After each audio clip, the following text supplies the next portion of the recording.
തൃശ്ശൂരിൽ വീശിയടിച്ച മിന്നൽ ചുഴയിൽ വ്യാപക നാശനഷ്ടം. പൂച്ചട്ടി, വില്ലാടം, വിൽവട്ടം, ചേറൂർ ഉൾപ്പെടെ പല മേഖലകളിലും മരങ്ങൾ കടപുഴകി വീണു. പൂച്ചട്ടി ബൗൺസ് സ്കൂളിനും പാർക്ക് ചെയ്തിരുന്ന വാഹനങ്ങൾക്ക് മുകളിലേക്കും തേക്കുമരങ്ങൾ കടപുഴകി വീഴുകയായിരുന്നു.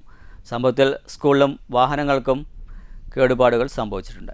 രാവിലെ 8:45ഓടെയാണ് മഴയ്ക്കൊപ്പം ശക്തമായ കാറ്റ് വീശിയടിച്ചത്. ചുഴലിയാണെന്ന് ആളുകൾ തിരിച്ചറിയുന്നതിന് മുൻപ് തന്നെ മരങ്ങൾ കടപുഴകി വീണു. വീടുകളുടെ റൂഫ് ഷീറ്റുകൾ വീശിയടിച്ച കാറ്റിൽ പറന്നുപോയി. വില്ലടം, വിൽവട്ടം, ചേറൂർ, പൂച്ചട്ടി, കൊഴുക്കുള്ളി മേഖലകളിലാണ് വ്യാപക നാശനഷ്ടം വിതച്ചത്. പൂച്ചട്ടി ഭവൻസ് സ്കൂളിന് മുകളിലേക്ക് തേക്കുമരങ്ങളാണ് കടപുഴകി വീണത്. LKG ബ്ലോക്ക് സമീപത്ത് നിർത്തിയിട്ടിരുന്ന വാഹനങ്ങൾക്ക് വ്യാപകമായി കേടുപാടുകൾ സംഭവിച്ചിട്ടുണ്ട്.